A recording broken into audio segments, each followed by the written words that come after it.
Hello friends, ad hoc જીપીએસસીની Vision IAS lecture સિરીઝમાં આપ સૌનું સ્વાગત છે. Vision IAS current affairs March 2020માં આપણે એન્વાયરમેન્ટમાં draft environment impact assessment notification 2020 વિશે આજે ચર્ચા કરવાની છે, જે ministry of environment, forest and climate change છે MOEFCC એના દ્વારા હાલમાં જે એન્વાયરમેન્ટ ઇમ્પેક્ટ અસેસમેન્ટ નોટિફિકેશન 2006 છે એને રિપ્લેસ કરી અને 2020 નોટિફિકેશન જે છે એ અહીંયા પ્રપોઝ કરવામાં આવી છે. એના કારણે આ વસ્તુ ન્યૂઝમાં છે. ફ્રેન્ડ્સ, તમે હજુ પણ જો અમારી ચેનલ માટે નવા છો તો ચેનલને સબસ્ક્રાઇબ કરી દેજો, અમારા વિડીયોઝને લાઇક કરો, શેર કરો, કોમેન્ટ કરો અને અમારો ઉત્સાહ વધારતા રહો અને અમને સપોર્ટ કરતા રહો. હવે આપણે બેકગ્રાઉન્ડમાં ન્યૂઝની વાત કરીએ તો જે આ દરેક પ્રોજેક્ટ હોય છે એન્વાયરમેન્ટ ઇમ્પેક્ટ અસેસમેન્ટ 1986 એ જે એન્વાયરમેન્ટ પ્રોટેક્શન એક્ટ 1986ના અંડરમાં આવતા હોય છે એને એન્વાયરમેન્ટ ક્લિયરન્સ લેવું પડે છે કોઈપણ પ્રકારના ઓપરેશન્સ કરતાં પહેલાં. એટલે અહીંયા એક લિસ્ટ આપી દેવામાં આવ્યું છે આ જે એક્ટ છે એમાં કે ભાઈ આટલા જે પ્રોજેક્ટ્સ છે એને એન્વાયરમેન્ટ ક્લિયરન્સ જે છે એ લેવું પડશે એના કોઈપણ ઓપરેશન સ્ટાર્ટ કરતાં પહેલાં. બરાબર. હવે આ એન્વાયરમેન્ટ ઇમ્પેક્ટ નોટિફિકેશન 2006 જે ઇસ્યુ કરવામાં આવી હતી એમાં જે એન્વાયરમેન્ટ ક્લિયરન્સ જે છે ગવર્મેન્ટ દ્વારા આપવામાં આવતા હતા વિવિધ પ્રોજેક્ટ્સ જેવા કે ડેમ છે, માઇનિંગ છે, ખાણ ખોદવાનું કામ હોય, ડેમ બનાવવાનું કામ હોય, થર્મલ પાવર પ્લાન્ટ નાખવાનો હોય, ઇન્ફ્રાસ્ટ્રક્ચર પ્રોજેક્ટ જેમ કે highway, port, airport, big construction project હોય, મોટા કન્સ્ટ્રક્શન પ્રોજેક્ટ, તો એણે અહીંયા એન્વાયરમેન્ટ ઇમ્પેક્ટ અસેસમેન્ટ જે છે એના અંડર જે એન્વાયરમેન્ટ ક્લિયરન્સ છે એ લેવું પડતું હતું. હવે આ એન્વાયરમેન્ટ ઇમ્પેક્ટ અસેસમેન્ટ એટલે શું? જો એને સાદી ભાષામાં સમજીએ તો એન્વાયરમેન્ટ ઇમ્પેક્ટ અસેસમેન્ટ એટલે કે પર્યાવરણ પર, એન્વાયરમેન્ટ એટલે પર્યાવરણ પર જે પણ પ્રકારની ઇમ્પેક્ટ એટલે અસર થાય છે કોઈ જે તે પ્રોજેક્ટની કેવી અસર થાય છે એનું અસેસમેન્ટ કરવામાં આવે એને EIA કહેવામાં આવે છે. એટલે આ EIA અંતર્ગત પહેલાં તમારે EC લેવું પડે છે, એન્વાયરમેન્ટ ક્લિયરન્સ, કે ભાઈ આ જે તે પ્રોજેક્ટ છે એનાથી એન્વાયરમેન્ટને નુકસાન નહીં થાય એવું જે સર્ટિફિકેટ લેવામાં આવે છે એને એન્વાયરમેન્ટ ક્લિયરન્સ કહેવાય છે. આ સાદી ભાષામાં આપણે આવું સમજી શકીએ. બરાબર, કે પર્યાવરણ પર જે તે પ્રોજેક્ટની અસર થાય એનું અસેસમેન્ટ એટલે એન્વાયરમેન્ટ ઇમ્પેક્ટ અસેસમેન્ટ. બરાબર. હવે આ ન્યૂ નોટિફિકેશન છે એના વિશે વાત કરીએ તો આ જે ન્યૂ નોટિફિકેશન છે એના હેઠળ જે છે આપણે જે આ પ્રોસિજર છે એન્વાયરમેન્ટ ઇમ્પેક્ટ અસેસમેન્ટની કે EC મેળવવાની, એન્વાયરમેન્ટ ક્લિયરન્સ મેળવવાની, એને વધુ ટ્રાન્સપરન્ટ બનાવવાની કોશિશ કરી છે. કઈ રીતે? તો કે ઓનલાઈન સિસ્ટમ કરીને ફર્ધર ડેલિગેશન જે ડ્યુટીઝ છે એનું ડેલિગેશન કરીને રેશનલાઇઝેશન દ્વારા અને સ્ટાન્ડર્ડાઇઝેશન દ્વારા આપણે જે આ પ્રોસિજર છે એને વધારે પારદર્શી અને ટ્રાન્સપરન્ટ બનાવવાની કોશિશ અહીંયા કરવામાં આવી છે. ત્યારબાદ જે બીજી વસ્તુ આપણે નોટિફિકેશન જે છે એમાં શું ચેન્જીસ જે છે આપણે અહીંયા નોટિફિકેશનના ચેન્જીસ છે એ થોડા યાદ રાખતા જવાના છે. પહેલું તો એ કર્યું છે કે ટ્રાન્સપરન્ટ કરવા માટે ઓનલાઈન સિસ્ટમ જે છે એ ફર્ધર ડેલિગેશન કરવામાં આવ્યું છે, રેશનલાઇઝેશન અને સ્ટાન્ડર્ડાઇઝેશન, આ દરેક વસ્તુ દ્વારા પારદર્શિતા લાવવાની અહીંયા કોશિશ કરવામાં આવી છે. બરાબર. ત્યારબાદ બીજી વાત કરીએ તો બીજું અહીંયા શું ચેન્જ કર્યો છે કે અહીંયા NGT નેશનલ ગ્રીન ટ્રિબ્યુનલ અને કોર્ટ દ્વારા જે અમુક સમયે જે એ લોકોના ડાયરેક્શન હોય છે એને ઇમ્પ્લિમેન્ટ કરવા માટે ગવર્મેન્ટ દ્વારા ટાઈમ ટુ ટાઈમ અમુક જે એમેન્ડમેન્ટ જે છે એ કરવામાં આવ્યા હતા. બરાબર. આ 2006ની જે નોટિફિકેશન છે તો એ ટાઈમ ટુ ટાઈમ અલગ જે ચેન્જીસ થયા હતા, એમેન્ડમેન્ટ થયા હતા, સુધાર થયા હતા, એ દરેક જે છૂટા છવાયા હતા ને એને હવે આ એક ઇન્કોર્પોરેટ્સ એક સાથે આ નોટિફિકેશનમાં કરી અને બનાવવામાં આવી છે નોટિફિકેશન. બરાબર. 2006 બાદ જે ટાઈમ ટુ ટાઈમ ચેન્જીસ થયા છે NGT અને કોર્ટના ડાયરેક્શન મુજબ ગવર્મેન્ટ દ્વારા, એ દરેક જે એમેન્ડમેન્ટ છે એને જે સ્કેટર હતા, જે છૂટા છવાયા હતા, એને હવે એક કરીને આ નોટિફિકેશનમાં આપવામાં આવ્યા છે. તો આ થયો સેકન્ડ ચેન્જ. હવે આપણે salient features of the draft EIA notification અને એનું એનાલિસિસ જે અહીંયા કરવામાં આવ્યું છે એ જોઈ લઈએ કે કઈ વસ્તુ કરેલી છે. તો આ બે વસ્તુ ઉપરની છે એનું જ છે. બરાબર. આ ઉપરાંત પણ અહીંયા જોશો તમે કે ડેફિનેશન ક્લોઝ એટલે આગળનું જે 2006ની નોટિફિકેશન હતી ને એમાં ઘણી બધી વેરિયસ ટર્મ્સ હતી કે જેની ક્લિયર ડેફિનેશન નથી. આપણા નોર્મલ કોઈ પણ લો હોય એનું મેઇન આ જ લૂફોલ્સ હોય છે કે ડેફિનેશન જે છે એ બહુ જ એકદમ વેગ હોય છે કે આપણે એને ક્લિયર ડિફાઇન નથી કરી શકતા કે આનો મતલબ શું થાય. તો અહીંયા પણ જે વેરિયસ અમુક ટર્મ્સ હતી એને યોગ્ય રીતે ડિફાઇન કરવામાં આવી છે. હવે એ જેમ કે અહીંયા એક્ઝામ્પલ આપ્યા છે કે સિવિયરલી પોલ્યુટેડ એરિયા જે છે તો એ કોને કહીશું, કેટલી હદ સુધી એરિયા પોલ્યુટેડ હશે તો એને સિવિયરલી પોલ્યુટેડ એરિયા કહીશું. ત્યારબાદ પબ્લિક જે કન્સલ્ટેશન છે એની ડેફિનેશન આપવામાં આવી છે, પ્રોટેક્ટેડ એરિયાની ડેફિનેશન આપવામાં આવી છે. તો આ રીતે અલગ જે ટર્મ્સ જે છે એ નોટિફિકેશનમાં એને પ્રોપરલી ક્લિયર રીતે ડિફાઇન કરવામાં આવ્યા છે, જ્યાં પ્રિવિયસલી આ વસ્તુ જે છે પ્રોપર ડિફાઇન નથી કરેલી 2006ની નોટિફિકેશનમાં. બરાબર. પહેલું આ જે છે ફીચર થયું. ત્યારબાદ જે સેકન્ડની વાત વાત કરીએ તો categorisation of the project and activities, એટલે આજે અલગ અલગ પ્રોજેક્ટ અને એક્ટિવિટી છે એની કેટેગરી પહેલાં હતી જ, પણ એમાં થોડા ચેન્જીસ કરવામાં આવે છે. પહેલાં જે છે આ એક્ટિવિટીને બ્રોડલી ખાલી બે જ કેટેગરીમાં આપણે કરતા હતા, કેટેગરી એ ના પ્રોજેક્ટ અને કેટેગરી બી ના પ્રોજેક્ટ, બરાબર. જ્યારે હવે આપણે એને છે ને કેટેગરી એ, B1 અને B2 એના ઉપર આપણે એને એ રીતે 3 કેટેગરી કરી દીધી છે, એનું જે પોટેન્શિયલ છે સોશિયલ અને એન્વાયરમેન્ટ ઇમ્પેક્ટનું એના આધારે. એટલે અહીંયા શું કહેવા માંગે છે કે જે તે પ્રોજેક્ટ કેટલી હદ સુધી એન્વાયરમેન્ટ અને જે સોસાયટી છે એને ઇમ્પેક્ટ કરી શકે છે, કેટલી હદ સુધી, એના આધારે એને અહીંયા આ રીતે કેટેગરીમાં રાખવામાં આવે છે. જેમ કે સિવિયરલી વધારે ઇફેક્ટ કરતા હશે તો એને એ છે, ત્યારબાદ B1 અને B2 એ રીતે અહીંયા કેટેગરી કરવામાં આવી છે કે એ એન્વાયરમેન્ટ પર કેટલી ઇમ્પેક્ટ કરે છે એના બેઝ પર, એનું કેટલું પોટેન્શિયલ છે ઇમ્પેક્ટ કરવાનું, એના બેઝ પર એ, B1 અને B2. જે પ્રીવિયસ જે વાત કરીએ તો એ અને બી આ બ્રોડલી બે જ કેટેગરી હતી, હવે એ, B1 અને B2 આટલી કેટેગરી અહીંયા જે છે કરવામાં આવી છે, બરાબર.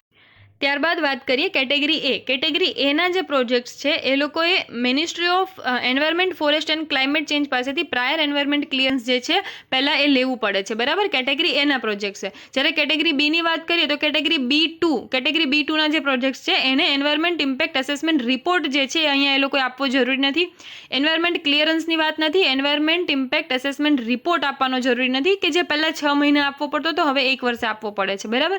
એ જે રિપોર્ટ છે કેટેગરી B2ના પ્રોજેક્ટ્સ છે એને અહીંયા નથી આપવો પડતો.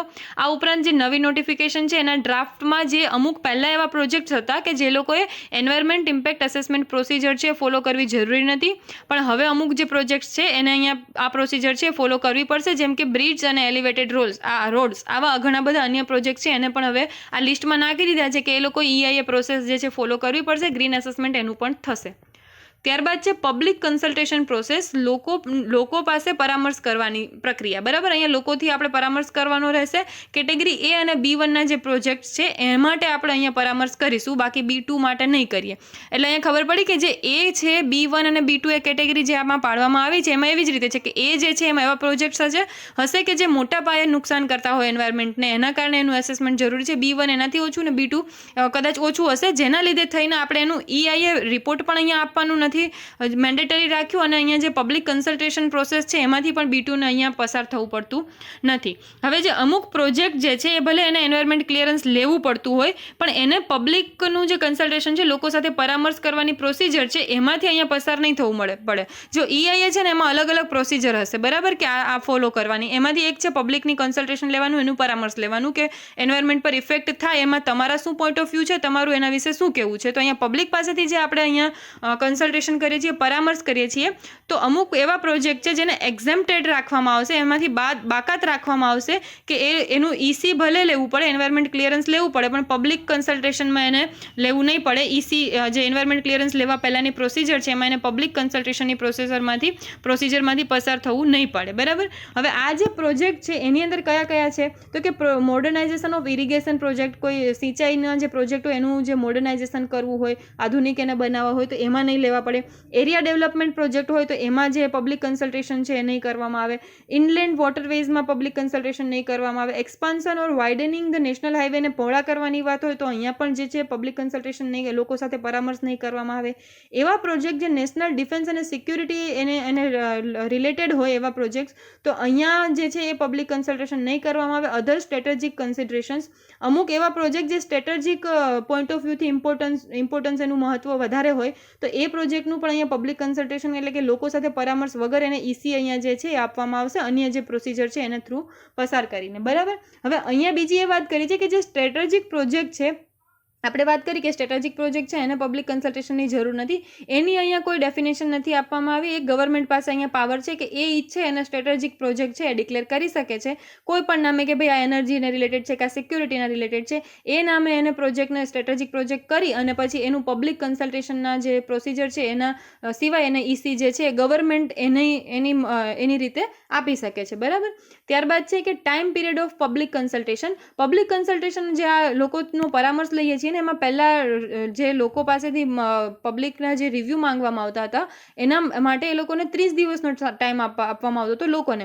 હવે એ 20 જ દિવસનો ટાઈમ આપવામાં આવે છે, બરાબર. 20 દિવસમાં લોકોએ પોતાના જે પણ પોઈન્ટ છે અહીંયા આપવાના છે, પોતાની એપ્લિકેશન પોતાના જે પણ અહીંયા મત હશે એ આપવા પડશે, બરાબર, જે હવે 20 દિવસમાં સબમિટ કરી દેવાના છે. ત્યારબાદ છે કે public hearing process be completed in 40 days. હવે આની આખી કન્સલ્ટેશન થઈ ગયા, પરામર્શ 20 દિવસમાં થઈ ગયો, બરાબર.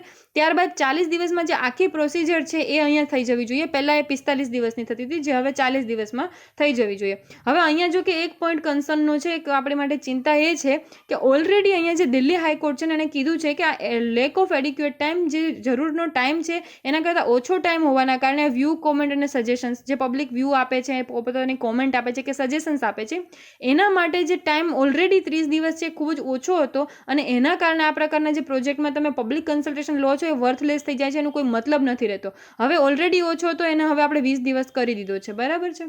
ત્યારબાદ કીધું છે મોનિટરિંગ મિકેનિઝમ, જે આ જે પ્રોસિજર છે એનું મોનિટરિંગ કઈ રીતે કરવામાં આવે છે. તો અહીંયા ઇન્વેસ્ટર ફ્રેન્ડલી કમ્પ્લાયન્સ મિકેનિઝમ છે અપનાવવામાં આવ્યું છે આ વખતના ડ્રાફ્ટમાં. જે આપણે વાત કરી કે પહેલાં એન્વાયરમેન્ટ ઇમ્પેક્ટ અસેસમેન્ટનો જે રિપોર્ટ જે છે એ દર વર્ષે આપવો પડતો હતો, એન્વાયરમેન્ટ કમ્પ્લાયન્સ રિપોર્ટ. જ્યારે ક્લિયરન્સ મળી ગયા બાદ એ હવે પહેલાં 6 મહિને આપવામાં આવતો હતો, હવે એ દર વર્ષે આપવો પડશે, બરાબર. દર 6 મહિને આપવાની જરૂર નથી. એટલે આ દરેક વસ્તુ તમે છે ને ઇઝ ઓફ ડુઈંગ બિઝનેસ વિશે પૂછે ને ત્યારે આ બધી વસ્તુને તમે ફૂડર પોઈન્ટ તરીકે નાખી શકો છો. આખો આર્ટિકલ આપણે વાંચ્યો હોય તો આપણને ખ્યાલ હોય કે ભાઈ આ રીતે એન્વાયરમેન્ટ ઇમ્પેક્ટ એસેસમેન્ટમાં પણ હવે બહુ બધા એવા ચેન્જીસ કરવામાં આવ્યા છે કે લોકો ઇઝીલી કોઈ પણ આ પ્રકારના ડેવલપમેન્ટ પ્રોજેક્ટ છે એ શરૂ કરી શકે ને એ લોકોને ઇઝીલી એન્વાયરમેન્ટ ક્લિયરન્સ પણ મળી જાય અને ત્યારબાદ પણ એ લોકોને જે રિપોર્ટ આપવાના હોય છે એ પણ પહેલાં 6 મહિને આપવા પડતા હતા, હવે દર વર્ષે આપવા પડે છે. તો આ દરેક વસ્તુ એ જે કહેવાય કે ઇઝ ઓફ ડુઈંગ બિઝનેસ તરફ જ આપણે જઈ રહ્યા છીએ, બરાબર. ત્યારબાદ અહીંયા કીધું છે કે during this period certain irreversible environment, social or health consequences of the project could go unnoticed because of the extended reporting time. એટલે અહીં શું કીધું છે કે પહેલાં જે 6 મહિનાનો ટાઈમ હતો ને, એટલે અહીંયા કન્સર્ન કીધું છે કે પહેલાં જે 6 મહિનાનો ટાઈમ હતો એવો વર્ષ દિવસનો કરી દીધો છે. એટલે આના કારણે હવે શું થશે કે આ જે વધુ ટાઈમ છે ને એના કારણે અમુક જે એવા એન્વાયરમેન્ટ પર અફેક્ટ થઈ જશે કે જેને આપણે ફરીથી રિવર્સ નહીં કરી શકીએ. એવા જે અફેક્ટ થતા જે પોઈન્ટ હશે અહીંયા જે છે મિસ થઈ જશે. આખો 1 વર્ષનો સમયગાળો છે એ દરમિયાન, બરાબર. એટલે એ લોકો રિપોર્ટ આપશે ત્યાં સુધીમાં આવા અમુક પોઈન્ટ હશે કે જેને હવે આપણે ફરી પાછું નહીં કરી શકીએ, એન્વાયરમેન્ટને ફરી આપણે રિકવર નહીં કરી શકીએ, એવું નુકસાન જે છે એ આ સમયગાળામાં થઈ જશે. એમ આ જે પીરિયડ એક્સટેન્ડ કર્યો છે ને એના કારણે થઈને એ અહીંયા કન્સર્ન કીધું છે, બરાબર. ત્યારબાદ કીધું છે કે અહીંયા જે કમ્પ્લાયન્સ મિકેનિઝમ છે ને એમાં શું છે કે જે પ્રમોટર હોય છે ને એ લોકો ડોક્યુમેન્ટ ફાઇલ કરે છે. એમાં જે ડોક્યુમેન્ટ ફાઇલ કરે છે એનો ડેટા અને ઇન્ફોર્મેશન એ એમની રીતે આપે છે કે કઈ રીતે અસેસમેન્ટ થશે, બરાબર. કે ભાઈ આ પોઈન્ટ ઉપર છે ને અસેસમેન્ટ થવું જોઈએ. તો આમાં તો પછી જે પ્રમોટર છે એ પોતાના માટે જે એની ઈચ્છા મુજબના જે ડેટા અને ઇન્ફોર્મેશન છે એ એની જાતે જે ગવર્મેન્ટને આપશે અને ડોક્યુમેન્ટ સબમિટ કરશે, બરાબર. તો આ પણ એક કન્સર્નની વાત છે. ત્યારબાદ છે ડીલિંગ ઓફ વાયોલેશન કેસીસ, જે અહીંયા પહેલાં જે ડેફિનેશન નથી કે ક્યારે જે આનું કહેવાય કે એન્વાયરમેન્ટ ક્લિયરન્સ મળી ગયું હોય કોઈ પ્રોજેક્ટને તો ક્યારે વાયોલેશન થયેલું કહેવાય. તો અહીંયા એની ડેફિનેશન જે છે અહીંયા ક્લિયર ડેફિનેશન આપવામાં આવી છે કે કઈ રીતે એને ક્યારે આપણે કઈ કન્ડિશનમાં એવું કહી શકશું કે આ વસ્તુનું વાયોલેશન થયું છે. ત્યારબાદ જે છે કે પ્રોસિજર અહીંયા જે છે બનાવવામાં આવી છે કે જે નોન કમ્પ્લાયન્સ જે લોકો ફોલો નથી કરતા, પાલન નથી કરતા રૂલ્સનું આ રિલેટેડ, તો એને આપણે કઈ પ્રોસિજર છે એ પણ અહીંયા જે છે યોગ્ય રીતે હવે અહીંયા ડિફાઇન જે છે કરવામાં આવી છે, પહેલાં નથી કરવામાં આવી, બરાબર. ત્યારબાદ કન્ક્લુઝનમાં આપ્યું છે કે એન્વાયરમેન્ટ ઇમ્પેક્ટ અસેસમેન્ટ જે છે એ એક ઇમ્પોર્ટન્ટ ટૂલ છે આપણી સસ્ટેનેબિલિટી માટે. આપણે જે સસ્ટેનેબલ ડેવલપમેન્ટની વાત કરીએ છીએ, SDG ગોલ જે આપણે અચીવ કરવાનો છે એ દરેક માટે આપણે અહીંયા એન્વાયરમેન્ટ ઇમ્પેક્ટ અસેસમેન્ટ જે છે એક ટૂલ તરીકે આપણે ઉપયોગ કરીએ છીએ, બરાબર. એટલે એ આપણા કન્ટ્રીના ડેવલપમેન્ટમાં પણ આને ફોલો કરવું એ ખૂબ જ ઇમ્પોર્ટન્ટ થઈ જાય છે. એના માટે થઈને આપણે આને જે કહેવાય કે યોગ્ય રીતે અમલમાં મૂકવું જોઈએ. આ ઉપરાંત અહીંયા એવી વાત કરી છે કે સસ્ટેનેબલ ડેવલપમેન્ટમાં આપણે ડેવલપમેન્ટની સાથે સસ્ટેનેબિલિટી જાળવવાની છે, બરાબર. એટલે EIA જે છે એ બેલેન્સ હોવું જોઈએ કે ભાઈ ડેવલપમેન્ટ બી થાય, એને આપણે બાધારૂપ બી ના થઈએ અને એન્વાયરમેન્ટ જે છે એ પણ આપણે જાળવી શકીએ. એટલે એ રીતનું બેલેન્સ જે રીતે રહે એવી રીતનું હોવું જોઈએ. હવે રિલેટેડ ન્યૂઝમાં થોડુંક છે, એટલું ઇમ્પોર્ટન્ટ નથી પણ જોઈ લઈએ ખાલી કે જે સુપ્રીમ કોર્ટ જે છે એણે એપ્રિલ 2020માં જે 3 ઇન્ડસ્ટ્રીયલ યુનિટ્સ હતા એ પ્રાયર એન્વાયરમેન્ટ ક્લિયરન્સ વગર ચલાવવામાં આવતા હતા. સુપ્રીમ કોર્ટે અહીંયા કોન્સેપ્ટ ઓફ જે x post facto environment clearance છે એને અહીંયા જે કહેવાય કે વખોડી કાઢ્યું છે કે આ x post facto environment clearance છે ને એ ખરેખર ફંડામેન્ટલ પ્રિન્સિપાલ છે ને, જે એન્વાયરમેન્ટ આપણે જે પર્યાવરણને નુકસાન ના થાય એના માટે એનો જે એમ છે ને એ ખરેખર આ એક્સ પોસ્ટ ફેક્ટો એન્વાયરમેન્ટ ક્લિયરન્સના કારણે લાગુ અહીંયા કહેવાય કે આપણે યોગ્ય રીતે કરી નથી શકતા. કઈ રીતે?